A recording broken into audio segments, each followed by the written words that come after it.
The announcement of the guided deregulation of the downstream oil sector has been greeted with mixed reactions. But for Wale Tinubu, the Chief Executive Officer of Owando, a major player in the oil and gas industry, the latest move by the federal government was late by at least 2 decades.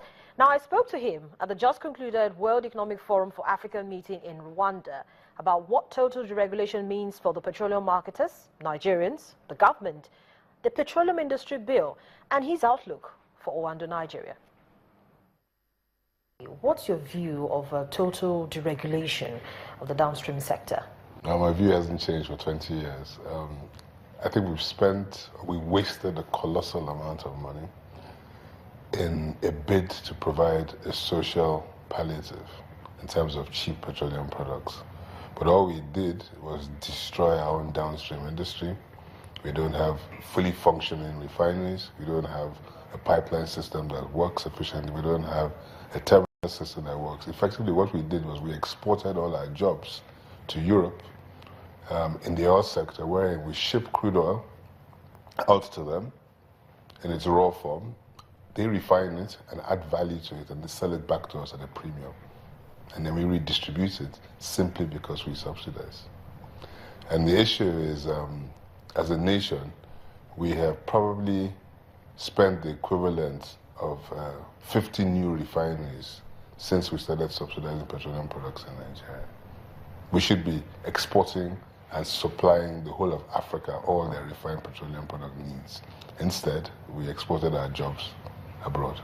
What would total deregulation of the downstream sector mean for all major petroleum marketers in terms of forex revenue and so on?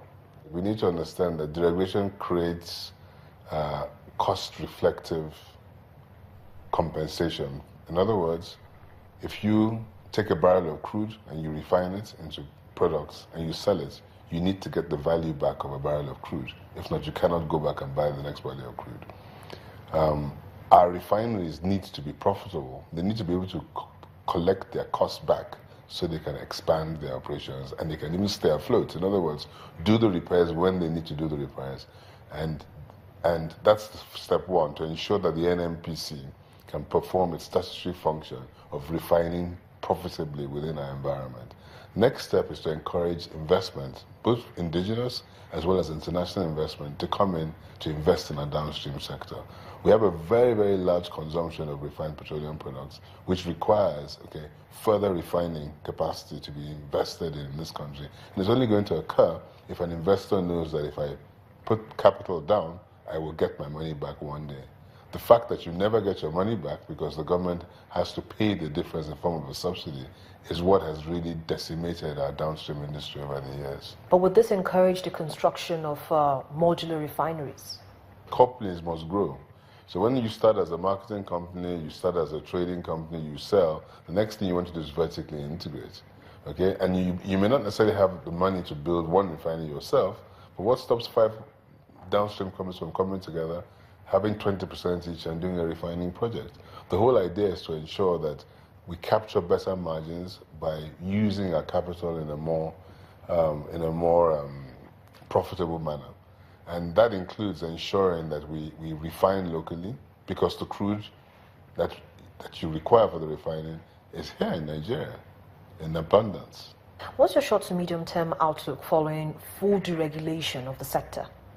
I think it's certainly going to be vibrant. This was a courageous step by the government, and I commend them for stopping the waste, because it's right now as we speak, I think our current subsidy is close to $1 billion a day in reality. And why would we want to spend 30 billion a day in subsidizing consumption? Nobody borrows money in their household to buy food to eat. They may borrow money to buy a property or buy a car, anything with a capital in nature, but the minute you borrow money to consume, I mean, you're already on a path to self-destruction. And that's what Nigeria has been doing. We're running a deficit budget, and with the budget we want to, the whole idea of subsidies has caused a lot of problems for us. Tell us, how much of renewed militant attacks in the Niger Delta has affected Owando's businesses? It's a problem for everybody in the industry, there's no doubt about it. So we are invested in one of the joint ventures the NAOC joint venture. We have a 20% stake there, and we have been victims of consistent attacks, which have really affected up to 20 to 30% of our production. When those attacks come in, we have to shut operations, and that really affects not just our operations privately as a corporate entity, but of course the nation's ability to export as much oil as it should be, and invariably the amount of government take is postponed. The amount of dollars that they would have been available for the central bank is also postponed by these actions. So it is a serious problem for everybody. So what's the outlook for Owando? The first step has been the downstream. I hope we have full unrestricted deregulation as quickly as possible. It's a governed system wherein there are price caps. I think the price caps are clearly to ensure there's no exploitation, but eventually we would expect that those price caps will not be really relevant. The most important thing is a good service and availability of products nationwide. I would like to see there's more public-private sector participation, and there have been announcements regarding the NNPC depots and the pipelines for private sectors to show expressions of interest to contribute towards revamping and operating these assets. They're very excited about that because there's a substantial amount of latent capacity. There's over 1 million tons of storage and over 2,000 kilometers, I believe, of pipelines available to this nation, which are sub-optimized, and certainly having the private sector work hand in hand with the NNPC would be very good for the country.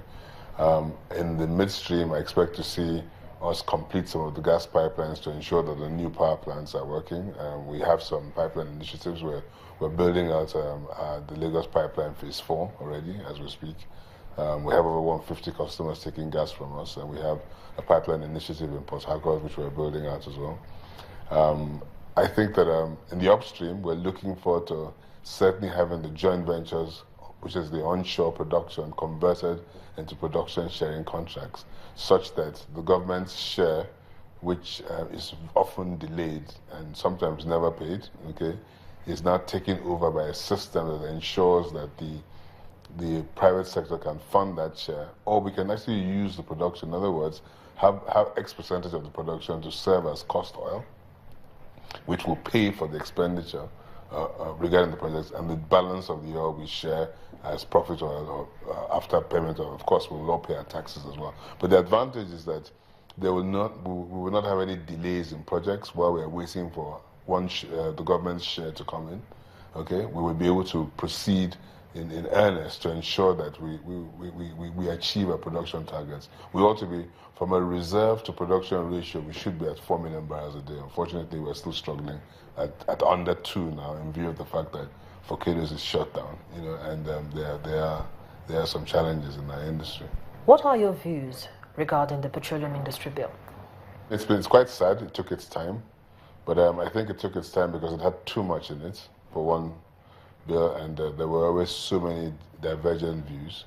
So in reality, what needs to be done first and foremost is the fiscals. And once the fiscal terms are extracted, then the rest of the issues could be taken. So a slimmed down version, from what I understand, is now going through, and that should be approved. But I think that waiting for a PIB is no excuse for the reform we need to do in the industry. And I'm quite encouraged by the steps the minister is taking towards reforming NNPC as a corporation. They've done an extensive reformation, making the units profit centers, for example, such that the corporation can contribute, a net return to the federal government, that's the main investor, to improving the separation of powers between the regulatory requirements of the NNPC, of the government, okay, and making sure the ministry and the minister is executing these regulatory requirements and not the national oil company. So there's certain things we could have done and we need to do, and we don't need the new laws to do them. And that's accountability, and there is a big move towards that. You're seeing the NNPC figures get published on a monthly basis, and there's a lot more transparency in the industry. We're almost into the half of the year, and looking at all the strategies that have been put in place by the federal government, what's your outlook for the market for the rest of the year? Well, we're excited. I mean, at the end of the day, the macroeconomic situation in our industry is improving with all the reform and changes we spoke about in the downstream and the upstream. And we play in all the three sectors. So certainly with the downstream reform, it's going to see us increase our throughput substantially. The reform we expect to occur in the upstream is going to ensure that we can increase our production.